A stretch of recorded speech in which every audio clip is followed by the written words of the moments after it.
valor, porque el Señor te ha amado primero.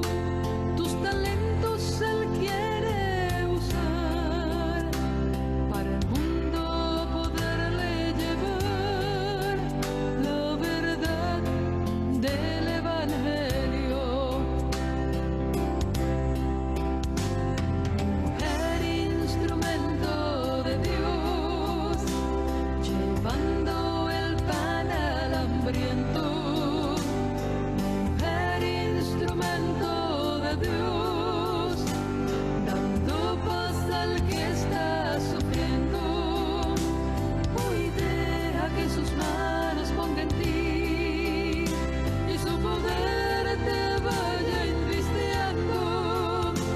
Predicar, cantar y orar, y al mundo poderle llevar la verdad del Evangelio.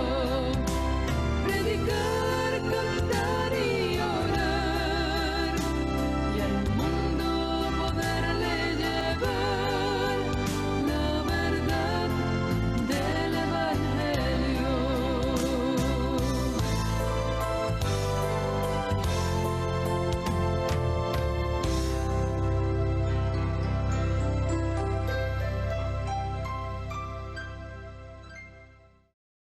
Apreciados hermanos y amigos, cordial saludo. Es un privilegio muy grande dirigirme a cada uno de ustedes. En esta mañana quiero dedicarles este mensaje a todas las madres que en su búsqueda de Dios no se cansan de seguir esperando y confiando en las promesas de Dios. El mensaje que quiero compartir lo he titulado De la desesperanza a la esperanza. El mensaje tiene dos partes principales. Primero, la narración de la desesperanza, y la segunda parte, el proceso sanador de la esperanza. Empecemos entonces con la primera parte, narración de la desesperanza. Esto lo vamos a encontrar en el Evangelio según Lucas, capítulo 24, y especialmente vamos a mirar unos versículos que hablan de la forma como dos discípulos o seguidores de Jesús tenían un comportamiento de mucha tragedia, un lenguaje de mucha derrota a causa de la muerte y crucifixión del Señor Jesús. Estos dos personajes descendían de Jerusalén hacia Emaús y presentaban entonces un lenguaje o un cuadro de mucha desesperanza. Vamos a mirar algunos versículos que nos describen esta situación en ellos. Lucas capítulo 24, el verso 13, dice que he aquí, dos de ellos iban el mismo día a una aldea llamada Emaús, que estaba a 70 estadios de Jerusalén. Entonces vamos a mirar algunos apartes. Estas personas, estos dos discípulos, iban hablando entre sí de todas aquellas cosas que habían acontecido. Dice el verso 15, y sucedió que mientras hablaban y discutían entre sí, Jesús mismo se acercó, y al acercarse, pues le preguntó, ¿qué pláticas son estas que tenéis entre vosotros mientras camináis? ¿Y por qué estáis tristes? Entonces el verso 18 dice que Cleofas le dice, ¿eres tú el único forastero que no sabe las cosas que han ocurrido en estos días? A lo que Jesús responde, ¿qué cosas? Y ellos dijeron, pues, de Jesús Nazareno, que fue varón profeta, poderoso en obra y en palabra delante de Dios y de todo el pueblo. Noten entonces lo que estamos tratando de resaltar, o lo que estoy tratando de resaltar. Estos dos seguidores de Jesús están descendiendo de Jerusalén hacia Emaús. Mientras van en este camino, en este trayecto, están presentando un lenguaje entre ellos, un lenguaje de mucha tristeza, de mucha desesperanza. Y es en estas condiciones de profundo dolor que hay en ellos en las que Jesús se les acerca. Y, y al Jesús acercársele, ellos no logran identificarlo quién es.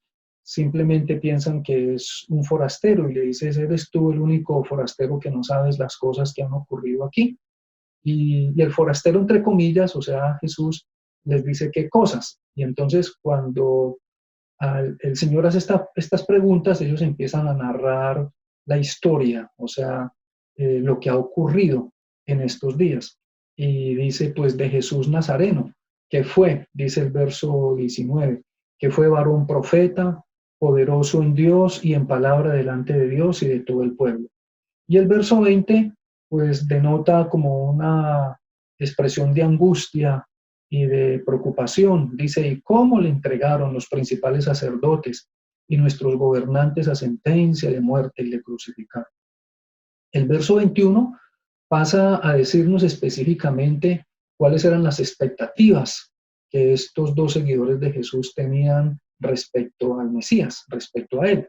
Dice el 21, pero nosotros esperábamos que él era el que había de redimir a Israel. Y ahora, pues además de todo esto, hoy es ya el tercer día que esto ha acontecido. En el verso 22 hasta el 24, dice el 22 empezando, aunque nos han asombrado unas mujeres diciendo que fueron a visitar la tumba y vieron que en el sepulcro no estaba él y no hallaron su cuerpo.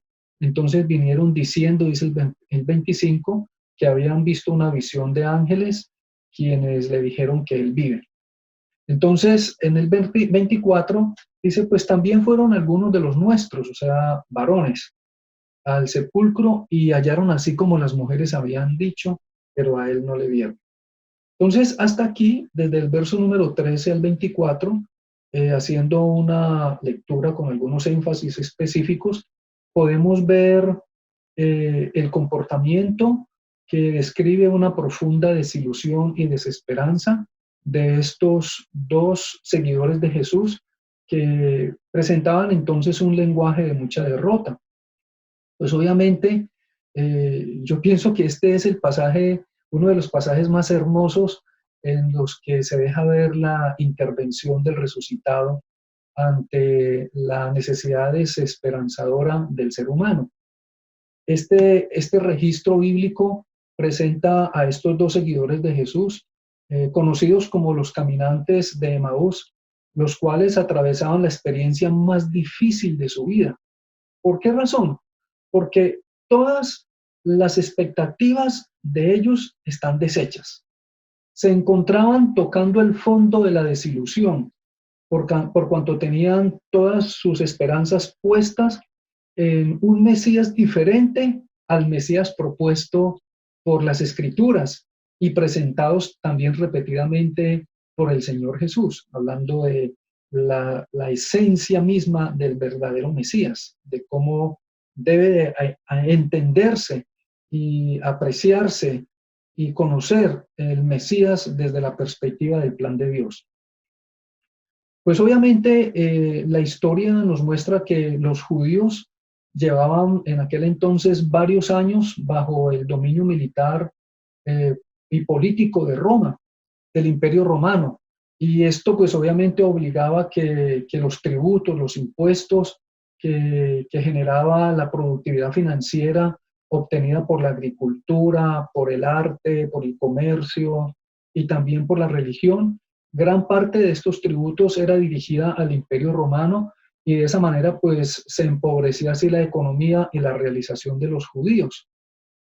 Los dos caminantes pues añoraban la abolición del Imperio Romano a nivel político, a nivel de todas las esferas sociales y pues anhelaban que se pudiese levantar un ejército de valerosos valientes y de esa manera derribar al Imperio Romano.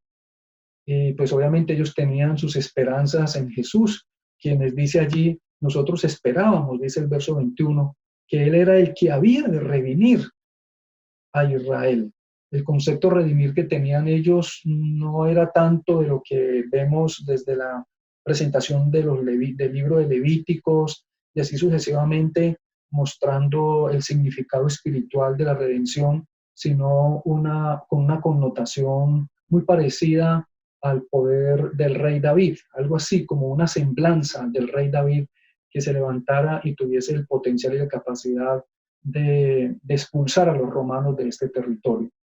Estos dos seguidores de Jesús quizás esperaron hasta el último momento que este que había sanado a cantidad de multitudes y resucitado a Lázaro de entre los muertos, pues bajara de la tumba y se vengara de sus verdugos. Pero nada de eso ocurrió. La crucifixión, muerte y sepultura de Jesús se convirtió como en la estocada final que llevó a los seguidores de Jesús a caer en la desesperanza. Fue un viernes negro y desgarrador para estos seguidores, quienes 3 días después de lo sucedido, en su camino a Emaús, expresaban todo este lenguaje de derrota que hemos leído o descrito aquí en algunos apartes, en donde se dibuja una profunda tristeza y pérdida de la esperanza que en ellos existía. Bueno, yo me preguntaba cómo traer esto a nuestro tiempo. Y de verdad que sí encuentro que si trasladamos esta experiencia a nuestro tiempo, no tenemos que ir nosotros por el camino que va de Jerusalén a Emaús para encontrar personas que viven bajo el poder de la desesperanza. Hoy podemos ver o escuchar un sinnúmero de personas que están bajo ese poder desesperanzador a causa de expectativas no cumplidas, tanto en sí mismos como en sus hijos, o en su profesión, o en la economía, o pues en la parte económica, quizás como las expectativas en la bolsa de valores que sube y baja y que la gente invierte cantidad de dinero en esto, esperando obtener grandes resultados. Y obviamente que en nuestro tiempo vemos experiencias muy desesperanzadoras en todo nivel, y más ahora en esta experiencia que estamos viviendo a nivel mundial, en donde, por ejemplo, en este país llevamos más de 30 millones de personas que han perdido su empleo. Es decir, hay rostros de profunda desesperanza eh, a nivel mundial en este momento por diferentes factores. Y obviamente la mayoría de los casos de desesperanza pues obedece a expectativas no cumplidas de orden no solamente económico, también de orden laboral, de orden familiar, de orden afectivo. Yo me pongo a pensar no solamente el cuadro de lo que estamos viviendo actualmente con esta pandemia que ha generado una experiencia desgarradora en muchas vidas y en muchos hogares, sino que me pregunto más allá de lo que es el sentido de la vida, de eso que muchas personas van y persiguen mucho antes de que empezara esto del coronavirus, y resulta que en el transcurso de esa búsqueda se dan cuenta que no pueden alcanzar sus objetivos y terminan en una profunda frustración. Por otro lado, encontramos otras personas que adquieren grandes logros, pero también quedan con un profundo vacío, un sinsentido. Y es allí donde pues llegamos al entendimiento de un teólogo muy famoso hace muchos años, quien dijo que el ser humano fue creado con un vacío que solamente puede ser llenado con la presencia de Dios. Uno de los rasgos de la desesperanza en nuestro tiempo, que ha sido como, o que ha tenido un marcado énfasis en la expectativa de de la autorrealización humana, y obviamente que se ha puesto como un gran énfasis en muchas esferas de la sociedad, es una propuesta que presentó Abraham Maslow en su libro Una teoría de la motivación humana, el cual fue publicado en el año 1943. Este hombre presentó dentro de este libro un resumen clásico, o como su sumario, el resumen clásico de su libro, bajo lo que se conoce como la pirámide de Maslow, a través de lo cual pues se dio un fuerte énfasis en la adquisición de logros humanos como objetivo fundamental de la realización de la vida. La propuesta sugiere que para llegar a la autorrealización, como a a obtener esa gran expectativa de tener grandes logros, se hace necesario satisfacer ciertas necesidades. Él presenta 5 necesidades, y es la necesidad fisiológica, la necesidad de seguridad, las necesidades sociales, la necesidad de estima, y como un clímax, como el máximo de lo que se puede alcanzar, es la necesidad de autorrealización.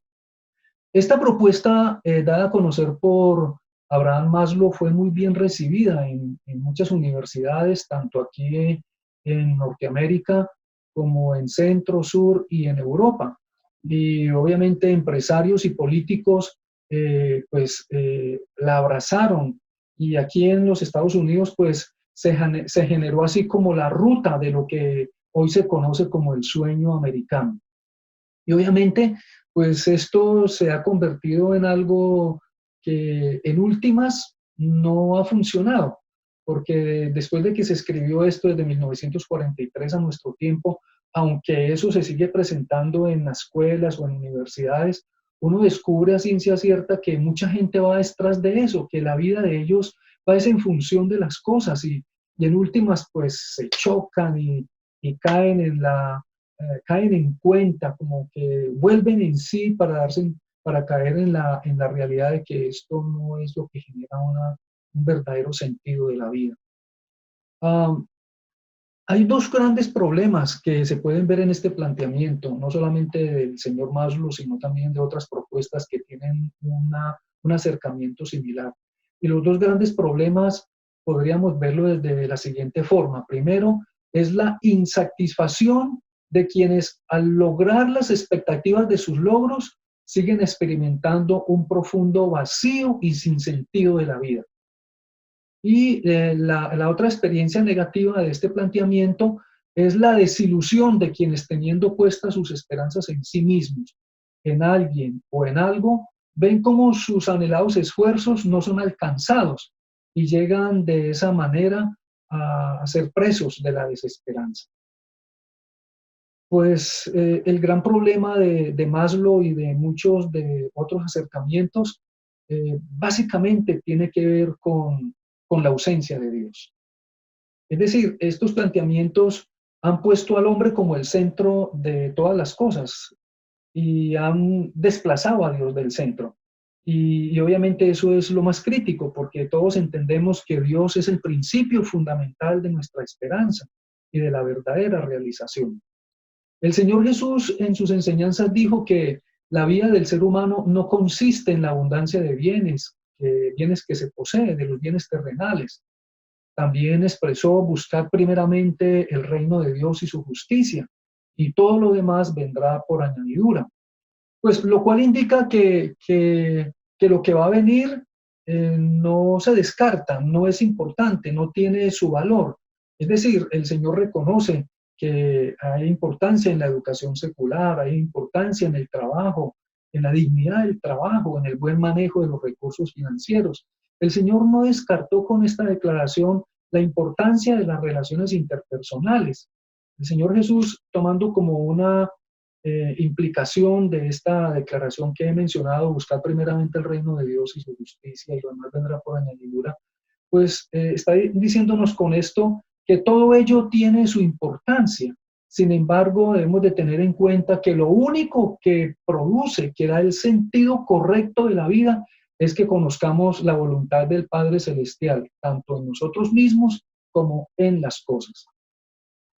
Cuando este acercamiento es claro y cuando las cosas las ponemos en su verdadera prioridad, poniendo a Dios como el fundamento de nuestra vida, no nuestras necesidades fisiológicas y todos los otros 4 peldaños que le siguen, sino poniéndolo a Él como el fundamento esencial de nuestra vida. Entonces, si en algún momento de la existencia llegáramos nosotros a tener pérdidas en lo económico, en lo afectivo, en lo relacional, en lo físico, descubrimos que esto no va a derrumbar nuestras vidas. ¿Por qué? Porque la esperanza nuestra no está puesta en las cosas, aún ni en nosotros mismos, sino que está puesta en Dios y en sus promesas. Gloria a Dios por ello.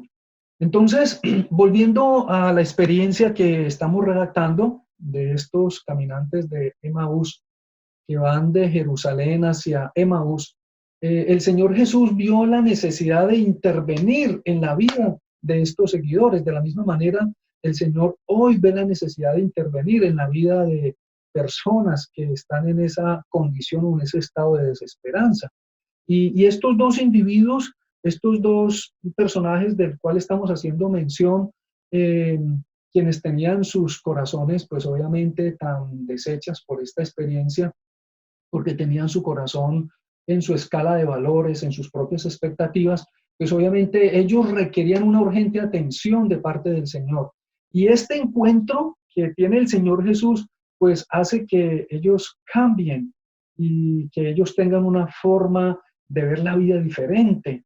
Ellos tienen una experiencia conmovedora con el resucitado y ellos entonces realizan un cambio muy valioso para su bienestar y para el desarrollo de sus propias vidas y de sus familias. Esto entonces nos lleva a la segunda parte del mensaje. Tiene que ver con el proceso sanador de la esperanza. ¿Sí? La segunda parte del mensaje. La primera es la narración de la desesperanza, que es lo que hemos hablado hasta el momento. Y la segunda parte de este mensaje es el proceso sanador de la esperanza. Y pues yo aquí básicamente me quiero detener mirando lo que Jesús dijo y lo que Jesús hizo en este encuentro con estas dos personas. No voy a entrar en mucho detalle de interpretación, sino solamente a detenerme cómo podemos nosotros percibir la intervención de Jesús en este proceso, cómo fueron los pasos progresivos que ocurrieron en este proceso. Y yo puedo ver que el Señor pues hizo lo siguiente, ¿no? Si me acompañan en la escritura nuevamente, en Lucas capítulo número 24, del verso 13 al 15, vemos cosas como esta, ¿sí? Vemos que Él acompaña en el camino, acompaña en el camino. A ver, pongámoslas en orden. El orden tiene que ver con el número uno. El número uno es que el Señor busca y se acerca. Ese es el número uno, ese es el punto de partida. El Señor busca y se acerca. ¿A quiénes? A estos dos seguidores que tienen sus esperanzas rotas. Eso es lo que vemos en el verso 13 al 15, que ellos venían de allá de Jerusalén a Emaús, y venían hablando entre sí, dice el verso 14, y sucedió que mientras hablaban, dice el verso 15, y discutían entre sí, la parte B del verso 15 dice, y Jesús mismo se acercó y caminaba con ellos. Es decir, Jesús les acompaña, que viene siendo la segunda parte del proceso. Entonces la primera es, el Señor Jesús busca y se acerca a seguidores o a personas que están en condiciones de desesperanza. Y en segundo lugar, el Señor Jesús les acompaña. Eso es hermoso. Y en ese acompañamiento, miremos lo que ocurre. En el verso 24, en el capítulo 24 que estamos analizando, verso 16 y 17 dice que los ojos de estos dos individuos estaban velados. Y entonces Jesús cuando se les acerca, cuando Jesús va a ellos en este camino, les pregunta, ¿qué pláticas son estas que tenéis entre vosotros mientras camináis y por qué estáis tristes? Y ahí ese es la tercera parte de ese proceso de sanidad. Recordemos, el primero es busca y se acerca, el segundo acompaña en el camino y el tercero es percibe la tristeza y el dolor. Oh, es hermoso. Él no pasa por alto el dolor de quien sufre, de quien se encuentra en cualquier condición desesperanzadora en la vida. Él percibe la tristeza y el dolor. Y número 4, en este proceso, él empatiza, empatizar, lo cual es muy fuerte, muy humano.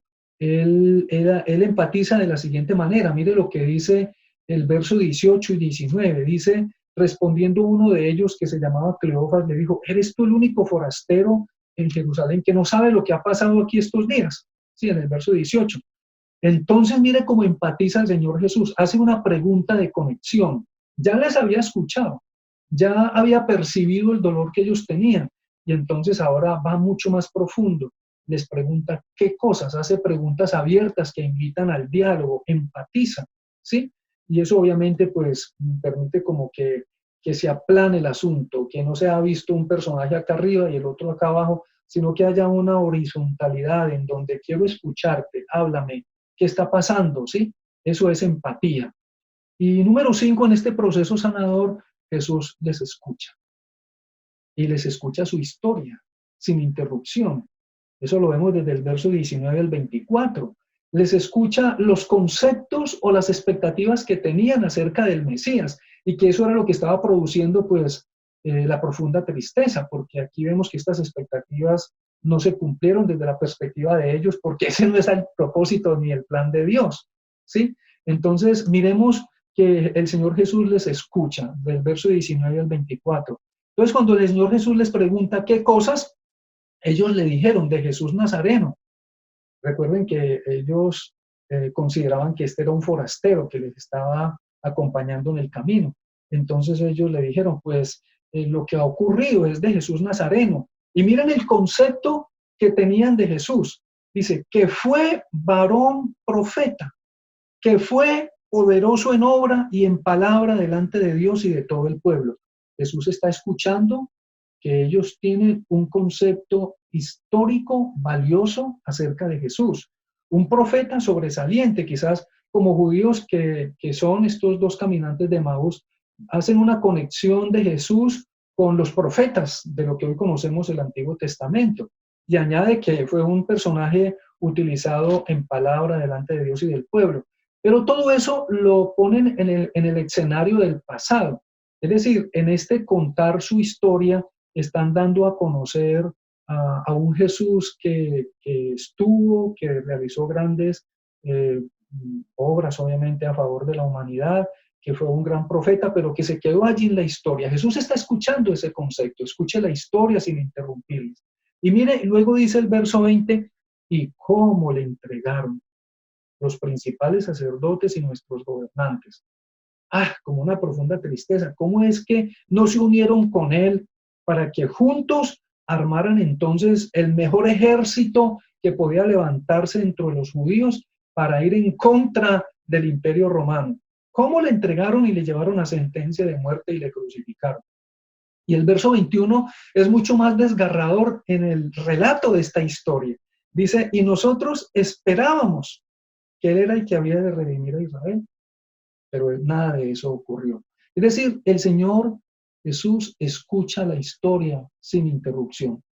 Esto es hermoso. Para mí es muy alentador que si en un momento dado yo me encuentro en una condición de mucha aflicción, de mucha desesperanza, yo puedo contar con estos acercamientos de Jesús. Jesús me busca, me acompaña, percibe mi tristeza y mi dolor, empatiza haciendo como preguntas explorativas, conociendo la condición de cada uno de nosotros, escucha nuestra historia, de ahí la importancia de orar, de hablar con él, eso en la psicología se le llama catarsis, abrir nuestra boca para expresar lo que nos está ocurriendo y obviamente eso trae sanidad a nuestras vidas.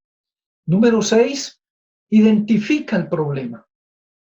El Señor Jesús dice en el verso 25, oh insensatos y tardos de corazón para creer todo lo que los profetas han dicho. Identifica el problema es falta de fe, en creer lo que los profetas han dicho acerca de lo que debe de ser en ellos el verdadero concepto del Mesías.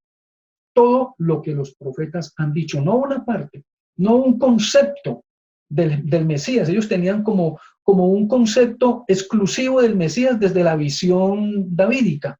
Y resulta que es todo el consenso bíblico para poder entender lo que es el verdadero sentido del Mesías. Entonces, identifica el problema. Número 7, el Señor corrige. Corrige la expectativa incorrecta a través de ¿qué? A través de los gritos, a través de empezar a hacer como conexiones de situaciones diferentes para tratar de deslumbrar que yo como consejero o como predicador soy lo máximo. No, el Señor corrige la expectativa incorrecta a través de la enseñanza. Del verso 26 al 27 dice, no era necesario que el Cristo padeciera estas cosas y que entrara en su gloria. Y comenzando desde Moisés y siguiendo por todos los profetas, les declaraba en todas las escrituras lo que de él decía. Hace correcciones a nivel pedagógico, a nivel educativo, dando con precisión una explicación concreta acerca de lo que se decía acerca del Mesías. Acepta, es el número 8, acepta la iniciativa de tomar el tiempo con sus, digámoslo, con sus aconsejados o con sus desesperanzados, con las personas que están en necesidad. Acepta la invitación de estar con ellos, de tomar tiempo con ellos, del verso 28 al 30. Eso me parece muy hermoso porque ellos le dicen, quédate, desciende, quédate con nosotros, dice el verso 29, porque se hace tarde y el día ya ha declinado. Y la parte final del verso 29 dice, entró pues a quedarse con ellos. El, el número 9 quita la venda de los ojos, ¿sí? Y el número 10 se revela dándose a conocer como el Cristo resucitado. Esto lo encontramos en el verso 31 y 32. Dice, entonces les fueron abiertos los ojos, verso 31, y le reconocieron, mas él se desapareció de su vista. Y se decían el uno al otro, ¿no ardía nuestro corazón en nosotros mientras nos hablaban el camino y cuando nos abría las escrituras? Gloria a Dios. Aquí vemos que entonces el Señor se revela y se da a conocer como el Cristo resucitado. Desde antes ya cuando Él empieza a explicar, cuando empieza a enseñarles, pues ya el toque de su presencia, el toque del Espíritu de Dios en la vida de estos hombres, pues se hace notorio. Y otro punto interesante dentro de este proceso de restauración o de sanidad, restaurando o recopilando la esperanza o restaurando la esperanza, es que el Señor produce decisiones inmediatas. Cuando el ser humano se encuentra con Jesús resucitado, no sigue siendo el mismo. Su experiencia conmovedora le lleva a tomar decisiones contundentes, determinantes. Y eso es lo que ocurre aquí en este pasaje bíblico. Note lo que dice el verso 33. Y levantándose en la misma hora, volvieron a Jerusalén. ¿Se acuerda que mencionábamos que ya había declinado el día? Y ellos venían de Jerusalén a Emaús. Y ya se hacía tarde. No había, pues obviamente no había el transporte que hoy tenemos, no había la energía que hoy tenemos, ya estaban cansados de caminar, pero este encuentro con el resucitado que le devolvió la esperanza fue tan maravilloso en ellos que inmediatamente retornaron a Jerusalén, regresaron a Jerusalén, es decir, produjo en ellos decisiones inmediatas. Esto es hermoso dentro de este proceso sanador. Cuando el Señor nos toca con su presencia, con su palabra, con su espíritu, no debemos de dejar que esto pase, que se convierta como en un momento ideal. Por allá más adelante yo voy a ver si tomo estas decisiones en Dios. No, cuando esto ocurre, cuando tienes este encuentro con el resucitado, en cualquiera de las circunstancias de tu vida, necesitamos reaccionar inmediatamente por el bienestar de nosotros mismos y de nuestros seres queridos. Bueno, otro punto interesante es que restaura la comunión con la iglesia, restaura la comunión con el cuerpo de Cristo. Y eso es lo que vemos aquí. Ellos cuando se levantaron y fueron a Jerusalén, dice la segunda parte del verso 33, al regresar y llegar a Jerusalén, hallaron a los 11 reunidos, no solamente estaban los 11 reunidos, y a los que con ellos estaban. Esto es hermoso. Es decir, estas personas no solamente toman decisiones de volver a retomar esa armonía, esa dimensión de búsqueda de Dios, sino que también van en búsqueda de los que se identifican con fe. Restaura la comunión con el cuerpo de Cristo. Número 13, confirma a través de otros la capacidad para recobrar la esperanza. Eso es lo que conocemos como el testimonio, ¿no? Y no solamente es mi experiencia con el resucitado, sino que también se confirma esa experiencia poderosa del resucitado en otras personas. con ello entonces valorando en sí y confirmando en sí que lo que está ocurriendo en nuestras vidas no es una simple emoción, sino que es una realidad que está marcando un hecho individual y colectivo. Confirma a través de otros entonces su capacidad para recobrar la esperanza. Y número 14, dentro de esta lectura que yo hago, deteniéndome en lo que Jesús hizo y lo que Jesús dijo en este proceso de restauración de la esperanza, es que el Señor libera el lenguaje, permitiendo que se anuncie el proceso sanador de la esperanza. Eso es lo que vemos en el verso 35. Entonces ellos, estos dos que iban todos derrotados por allá, todos angustiados, presos de la desesperanza, cuando regresan a Jerusalén, ellos contaban las cosas que les habían acontecido en el camino y cómo le habían reconocido al partir el pan. Esto es hermoso, de ver el proceso sanador que el Señor Jesús utilizó con estos individuos, con estos dos seguidores que estaban en condiciones de derrota, cómo el Señor se les acerca y cómo progresivamente va tratando con ellos y les cambió la forma completa, el esquema completo de sus valores, su proyecto de vida les cambió rotundamente, porque obviamente estas personas tenían expectativas equivocadas y bajo esas expectativas equivocadas se estaban moviendo y esto generaba obviamente decisiones erróneas, pero al encontrarse con Jesús el resucitado, las cosas cambiaron significativamente para ellos, de tal manera que vemos ese resultado maravilloso. Ellos con esa presencia del Cristo resucitado, no solamente viéndolo y palpándolo con sus sentidos, sino también experimentándolo en el interior de sus vidas, se dedican a reconquistar no solamente la comunión con los hermanos, sino cambiar su lenguaje verbal, cambiar su lenguaje corporal, cambiar su lenguaje anímico, tener otra dirección de su vida.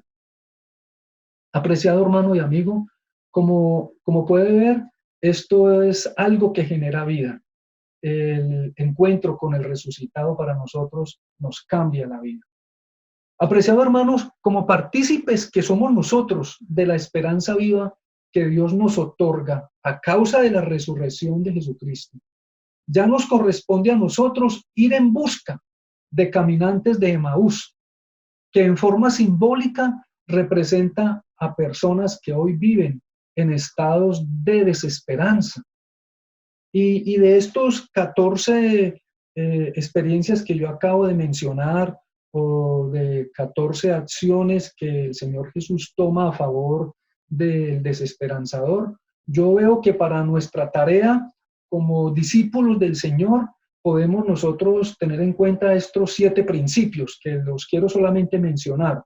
Número 1, nosotros tenemos que contactar personas que están conscientes o no conscientes de su necesidad. Número 2, aprender a relacionarnos con personas en necesidad. Esto es fuerte y es profundo y quizás esto es algo que tenemos que gastarle tiempo a escuchar al pastor Orejuela los miércoles en el tema de sanidad interior. Estuvo hermosísimo lo que escuchamos el miércoles pasado y le recomiendo que lo escuchemos 2 o 3 veces más para que podamos entender y asimilar pautas valiosas que se dan dentro de estas conferencias.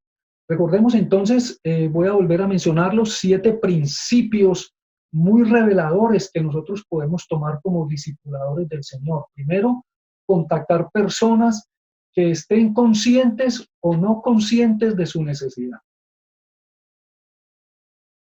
Número 2, aprender a relacionarnos con personas en necesidad. Número 3, escuchar su historia empáticamente, sin interrumpirles y mostrarles que nosotros sí somos unos héroes. No, escuchar su historia empáticamente, aprendiendo a preguntar correctamente, de forma que no sea amenazante nuestro acercamiento.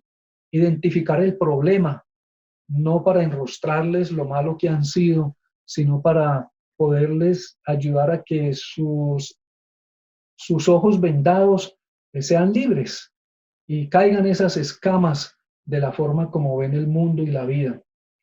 Hacer, otro principio interesante, hacer correcciones a través de la revelación bíblica y los demás recursos que Dios nos proporciona. Y número 6, otro principio importante, presentar a Cristo resucitado aquí, en la palabra de Dios, a Cristo resucitado en sí mismo, presentarlo y presentarlo en nosotros mismos. Y número 7, un principio muy valioso, es acompañar a estas personas en la restauración y liberación. Son retomados de todos estos 14 elementos que vemos en el proceso sanador de Jesús. Retomo para nosotros estos 7 principios como discipuladores. Solamente quería hacer como una especie de paréntesis, porque realmente este modelo o proceso sanador de la esperanza utilizado por Jesús funciona. Le funcionó a estos dos desesperanzados hombres que ya consideraron que no había nada más que hacer. A estos dos personajes deshechos por la tristeza, pues vemos que aquí en este relato les funcionó de una manera significativa.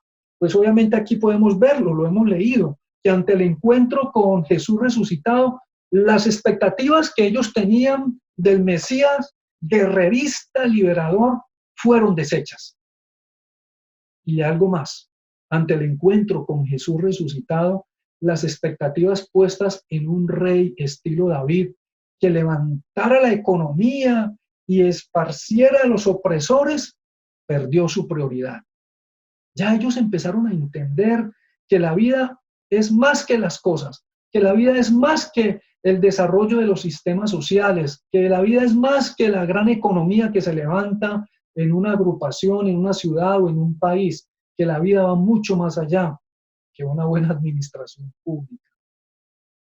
Otro aspecto interesante que yo puedo resaltar aquí es que estos dos personajes, ante el encuentro con Jesús resucitado, pues obviamente todo tipo de bienestar individual a causa de un cambio de la administración del gobierno pasó a un plano inferior.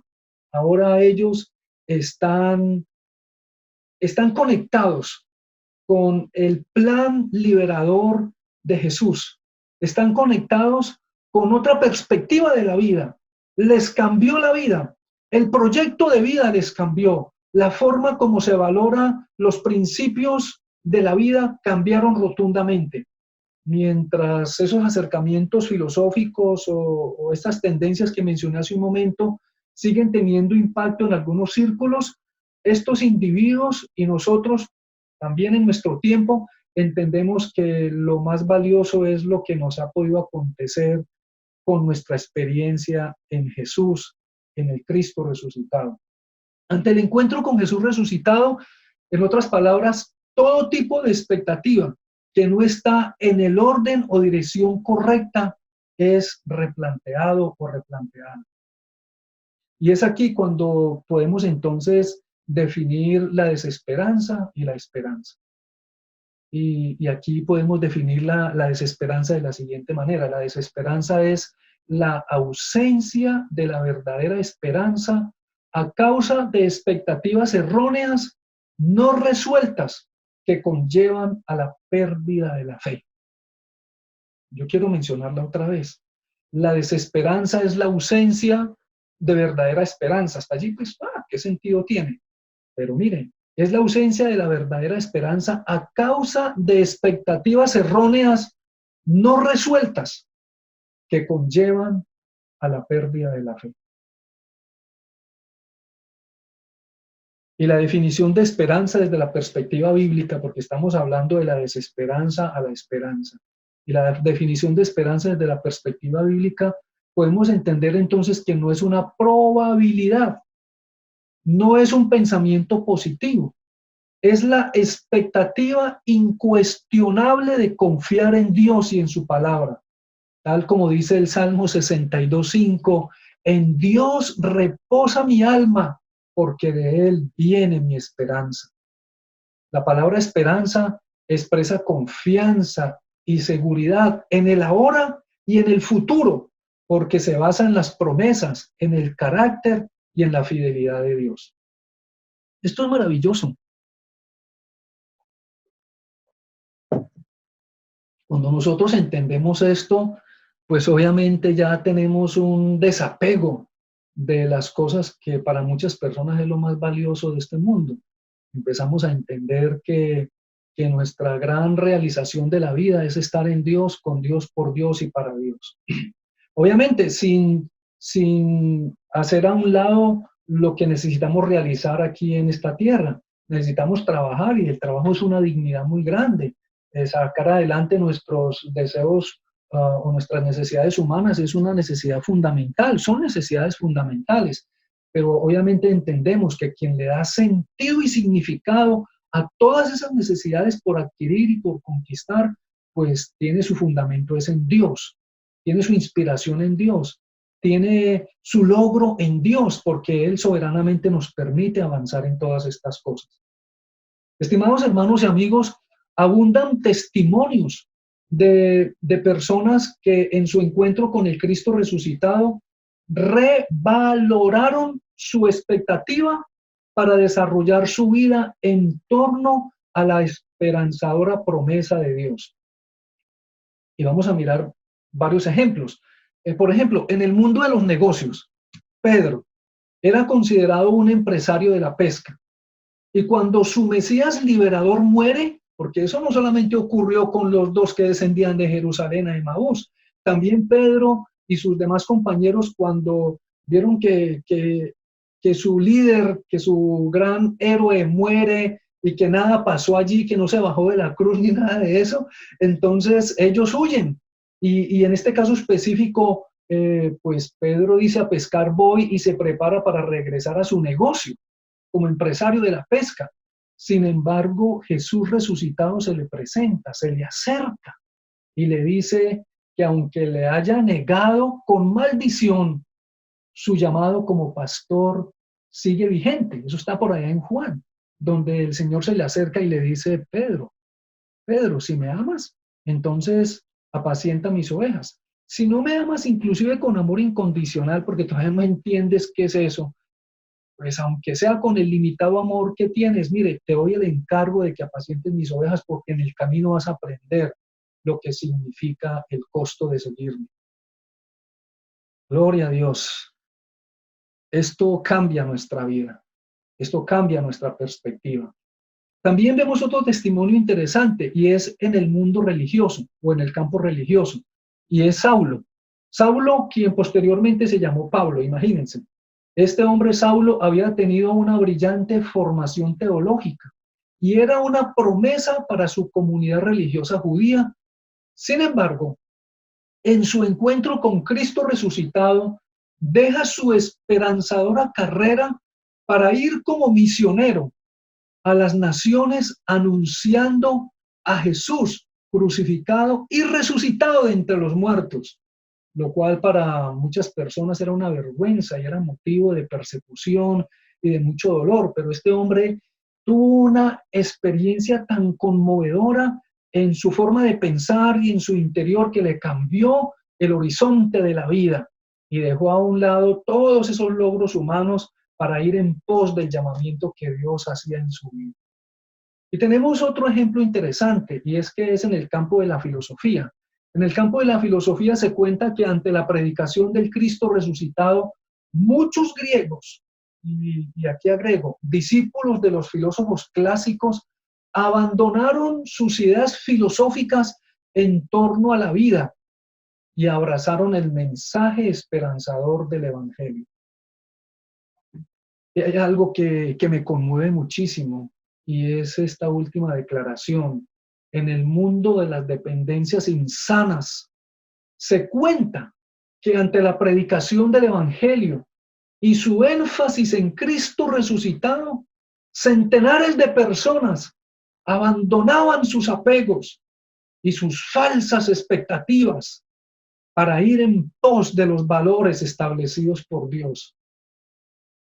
El Nuevo Testamento está lleno de estas experiencias, y la historia del cristianismo a la actualidad está llena de estas experiencias. Y miremos lo que nos cuenta esta escritura en 1 Corintios capítulo 6, del 9 al 11. No se dejen engañar, pues el reino de Dios Miren lo que dice, no se dejen engañar. Me parece hermoso acerca de las expectativas que hemos venido, cuando se diseñan mal, cuando no están bajo el fundamento correcto. No se dejen engañar, pues el reino de Dios no tendrá parte con los que se entregan a dependencias insanas, como cuáles la prostitución, la idolatría, el adulterio, el homosexualismo, el robo, los avarientos. Dice la Escritura, no se dejen engañar, pues el reino de Dios, en el reino de Dios no tendrán parte los que se entregan a la prostitución, a la idolatría, a los que cometen adulterio, ni a los afeminados, ni a los homosexuales, ni los que roban, ni los ávaros, ni los borrachos, ni los maldicientes, ni los ladrones. Esto es claro.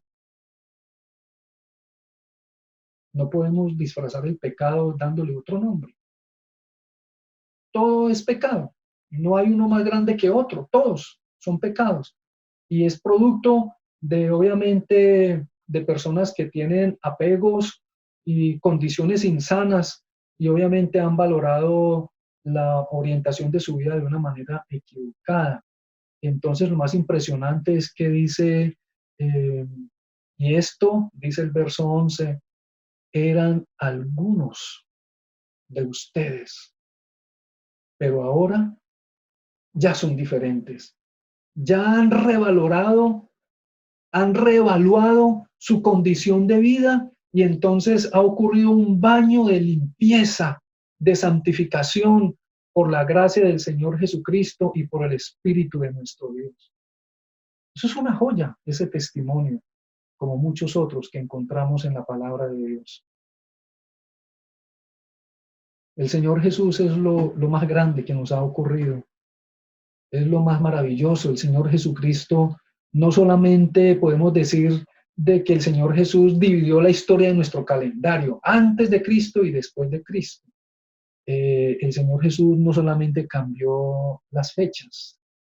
Todo aquel que quiere revalorar su encuentro o su dimensión de la vida, todo aquel que quiere ser sincero al mirarse a sí mismo y descubrir que en él solo hay una bancarrota moral y espiritual y se va en búsqueda de este Jesús resucitado, su vida le cambia, porque Jesucristo no falla, Jesucristo le recibe y hace todo eso que hemos leído, acompaña, sana, restaura, vivifica, dignifica, de tal forma que el ser humano adquiere un lenguaje y un comportamiento diferente, como diría por ahí el apóstol Pablo, de manera que si alguno está en Cristo, nueva criatura es, las cosas viejas pasaron, y aquí que todas son hechas nuevas. Eso es resurrección, resurrección de vida en Cristo Jesús.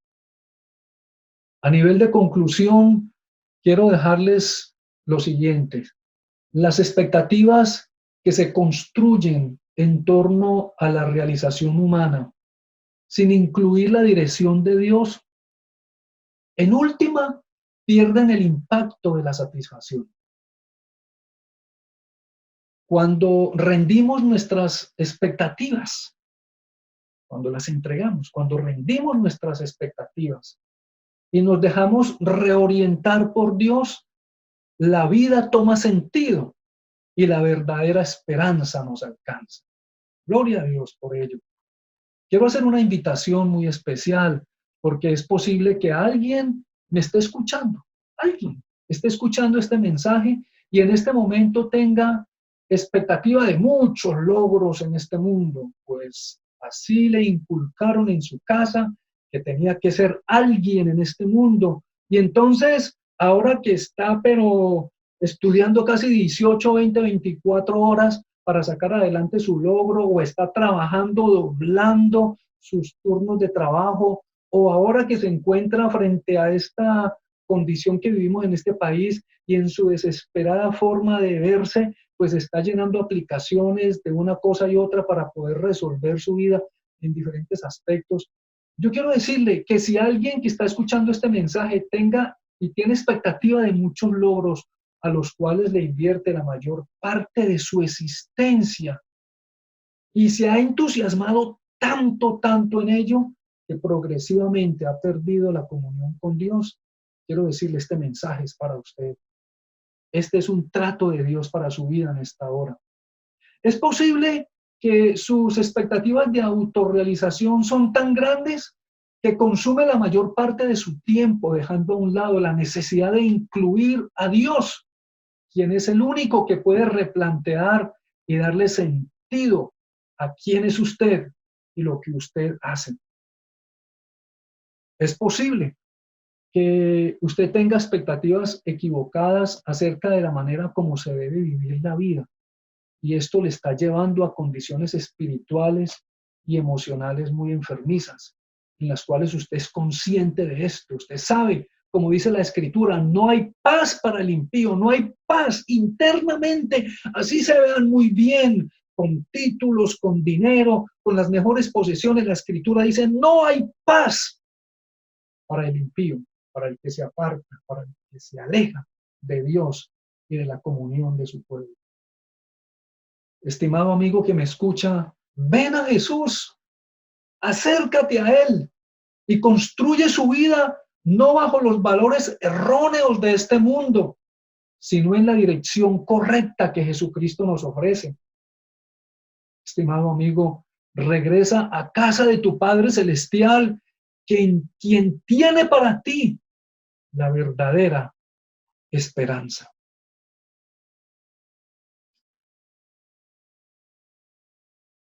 Quiero invitarle para que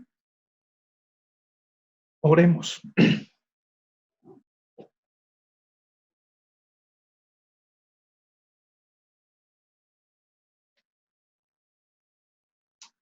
Gracias, Dios. Nos conmueve tu palabra y tu amor. Nos conmueve tu misericordia y tu gracia, la cual nos alcanza, Señor, en los momentos de la más profunda desesperanza. Señor, en este momento oro a favor de aquellas personas que se debaten con una profunda angustia, tristeza y desesperanza. Por lo que sea, Señor, por conceptos equivocados como se ha concebido la vida, o porque en este momento tienen una profunda desilusión por profundas pérdidas que están experimentando. Señor, lo que haya ocurrido, lo que esté ocurriendo en sus vidas, Señor, te ruego que a través de tu Espíritu Santo y a través de personas claves les alcance, Señor, esta palabra.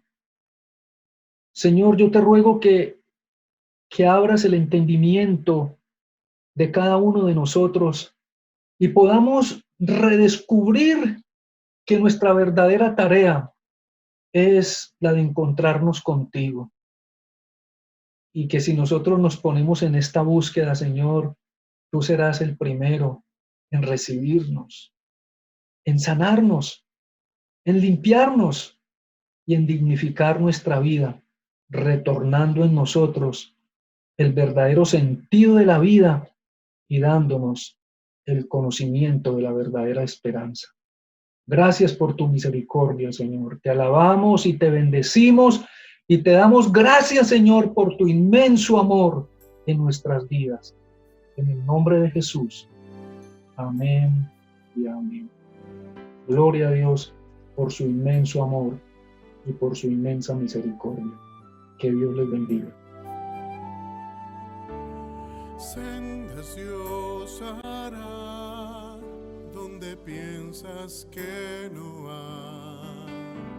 Él obra en maneras que no podemos entender. Él me guiará, a su lado estaré.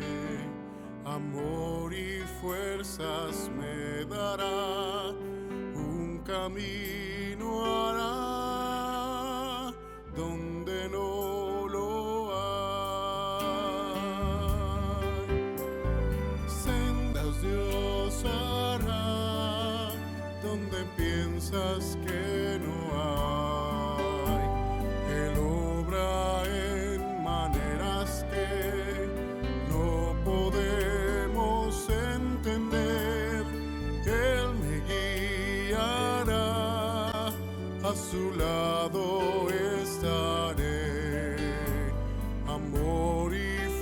fuerzas me dará, un camino hará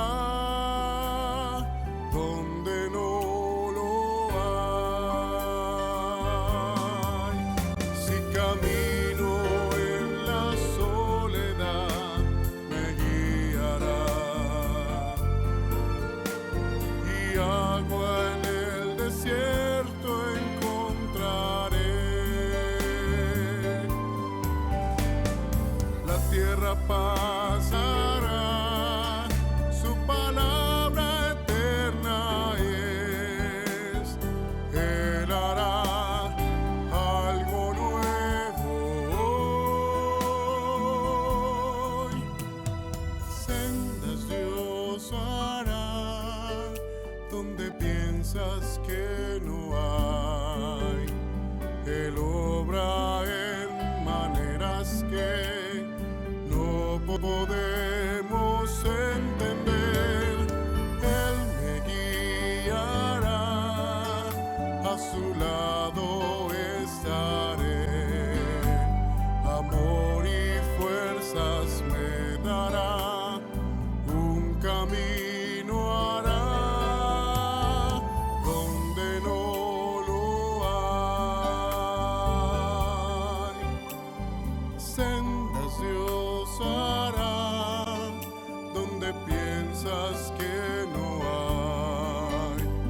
Él obra en maneras que no podemos entender. Él me guiará, a su lado estaré. Amor y fuerzas me dará, un camino hará donde no lo hay. Si camino en la soledad, me guiará, y agua en el desierto encontraré. La tierra pasará, su palabra eterna es. Él hará algo nuevo hoy. Sendas Dios hará donde piensas que no hay. Él obra en maneras que no podemos entender. Él me guiará, a su lado estaré. Amor y fuerzas me dará, un camino hará donde no lo hay. Amor y fuerzas me dará, un camino